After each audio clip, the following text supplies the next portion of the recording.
Doctor صاحب السلام علیکم، خیریت سے ہیں؟ ڈاکٹر صاحب بہت بڑا فرق ہے عالم کے تبلیغ کرنے میں اور بزرگوں کے تبلیغ کرنے میں۔ اولیاء اور طرح کرتے ہیں، علماء اور طرح کرتے ہیں۔ مثال آپ کو میں پیش کرتا ہوں، اب آپ نے اس جملے کو پھر واقعے کو پورا کرنا ہے۔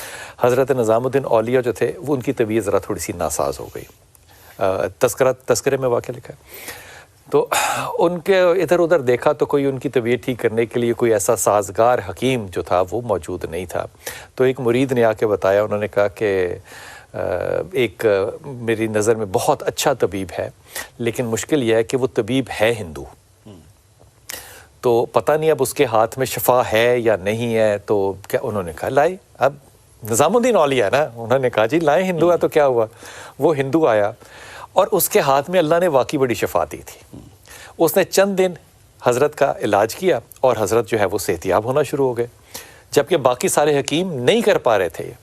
تو حضرت نظام الدین اولیاء نے پوچھا اس ہندو سے، انہوں نے کہا کہ تمہیں اللہ نے کیوں شفا دیا، تمہارے ہاتھ میں کیوں شفا ہے، ایسی کیا بات ہے جس کی جو تم خاص کرتے ہو، جس پہ اتنی کرم نوازی ہے خدا کی کہ وہ باقی لوگوں میں نہیں تھی جو کہ ان کے مریدین تھے اور ظاہر مسلمان تھے۔ اس نے کہا میں صرف ایک کام کرتا ہوں جب سے میں نے ہوش سنبھالا ہے اور طب سیکھی ہے، کہ جو بھی میرا نفس کہتا ہے میں اس کے خلاف اور مخالف جاتا ہوں۔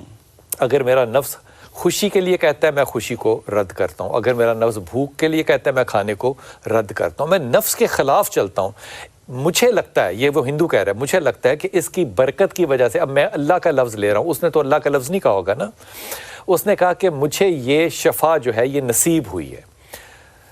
اب بات تو ایکچولی ختم ہو جانی چاہیے یہاں پہ، لیکن وہ پھر یہ ہے تبلیغ، مجھے لگتا ہے یہی تبلیغ ہے صرف۔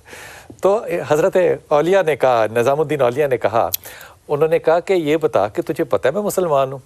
اس نے کہا ہاں مجھے پتہ ہے۔ تو اس نے کہا تو نے مسلمان ہونا ہے؟ اس نے کہا نہیں میں نے نہیں ہونا۔ نظام الدین اولیاء کہتے ہیں اب تجھے کلمہ پتہ پڑھنا چاہیے، ورنہ اللہ تیرے سے یہ شفا چھین لے گا، تو نے اپنے نفس کی مانی ہے۔ اور اس نے کلمہ پڑھا۔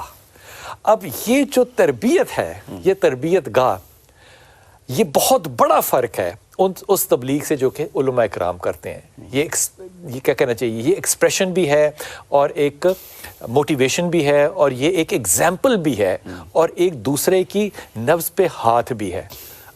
کیا فرق ہے ڈاکٹر صاحب ایک اولیاء ولی اللہ کی تبلیغ میں اور ایک عالم کی تبلیغ میں؟ بسم اللہ الرحمن الرحیم، بہت شکریہ۔ دیکھیے یہ جو اللہ والے تھے نا، ان کے اندر سے نفس ختم ہو چکا تھا، داعیات نفس جو تھے نا وہ ختم ہو چکے تھے۔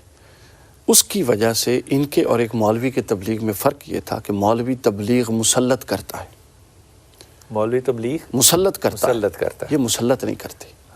یہ نبی بھی تبلیغ مسلط نہیں کرتے۔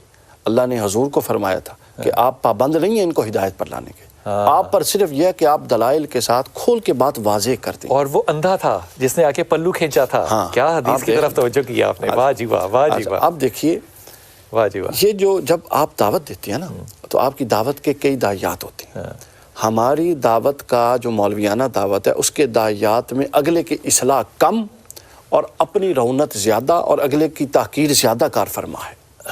اصلاح پیش نظر کم ہے، جبکہ یہ زیادہ ہے کہ دیکھو میں کی کر دیتا ہے، دیکھو میں نے یہ کر دیا۔ دوسرا مسئلہ یہ ہوا اس لیے اس میں پھر خوف بھی زیادہ ہے۔ ہاں، دوسری یہ ہے کہ سر وہ لوگ جو تھے نا وہ اللہ کی طرح متوجہ رہنے والے لوگ تھے۔ ہم جو لوگ ہیں نا ہمارے پاس رجسٹر ہیں، کسی کے پاس ایمان و کفر کا ہے، کسی کے پاس اہل سنت کا رجسٹر ہے کہ یہ سنی بناتا ہے اور نکالتا ہے۔ آج کل مجھے نکالا جا رہا ہے نا، کئی رجسٹروں سے نام کاٹ رہے ہیں، تو میں نے دیر کر دی نکالنے میں آپ کو ویسے؟ نہیں نکل چکا ہوں میں، آپ ٹھیک ہو گیا، وہ آئے خطوط آئے ہیں کچھ، انہوں نے نکال دی۔ اچھا اب میری دست بستہ یہ، اللہ معاف کرے ہم اس کو بھی مذاق لے رہے ہیں حالانکہ بڑا سنجیدہ مسئلہ ہے۔ اچھا اب دست بستہ یہ گزارش ہے کہ دیکھیے مجھے بند کریں، مجھے ایک بات سنائیے سر، میں پابند ہوں قرآن کا اور اللہ کے رسول کا، بے شک ہم سب، جو میں اس اللہ اور اس کے رسول کی تعلیمات کو سمجھوں گا میں وہ کروں، مجھ پر واجب ہے وہ کرنا، کروں گا نہیں سر، واجب ہے۔ اگر واجب نہ ہوتا تو اللہ اس وجود میں عقل کیوں رکھتا؟ واہ، میں غامدی صاحب کے ساتھ ایک مجلس میں بیٹھا تھا تو کسی نے سوال پوچھ دیا یہ والا، یہ اپنا منصوبہ بندی، خاندانی منصوبہ بندی، بہت اچھی ایک ڈسکشن چھڑ گئی۔ انہوں نے بڑا اچھا جملہ کہا، انہوں نے کہا ہر وہ کام جس کے اندر انسان کا کردار ہے وہ عقل سے وابستہ ہے۔ ٹھیک، کیونکہ اگر وہ کردار نہ رکھا جاتا تو انسان کے وجود میں تو عقل تھی نہیں. قرآن تو لکھا لکھایا آ گیا تھا اور رسول نمونہ آ گیا تھا, تو کہا جاتا عقل شکل چھوڑو, یہ کرو, ان کے پیچھے چلو. لیکن عقل کا کردار یہ بتاتا, اور بات. کہیں پہ قرآن کتاب کا ذکر نہیں ہے قرآن میں بغیر حکمت کے. ٹھیک ہے نا, جو 4 فرائض نبوت ہے ان میں بھی ایک حکمت ہے کہ حکمت کے بغیر نہ قرآن نہ حدیث نہ کچھ آپ نہ امپلیمنٹ نہیں کر حکمت سکتے, کے بغیر تبلیغ نہ حکمت کے بغیر تبلیغ. ہے. اللہ قرآن کو کہتا سلامت ہے اگر رکھے. لڑائی ہو جائے نا تو اچھا لڑو, اچھا, تاکہ کل کو منہ لگ سکو. اخلاق کے ساتھ, اخلاق کے ساتھ لڑیے. ایسا مت آخری کیجیے. بات پہلے نہیں کہنی. ایسا نہ آخری بات پہلے مت کیجیے. حضرت مولا علی فرماتے تھے, کوئی جا رہا تھا نا تو فرمایا چپ کر کے رہو. وہ کہتا ہے جی میں تبلیغ کرنے جا رہا ہوں, تو اسی کہتے ہو چپ کرو. اسی لیے تو چپ کر کے اس لیے تو فرمایا چپ کروا رہا ہوں کہ تبلیغ سر کبھی بھی زبان کی مؤثر نہیں ہوتی, تبلیغ ہمیشہ کردار کی مؤثر. کیا بات ہے, کیا بات ہے, کیا بات ہے.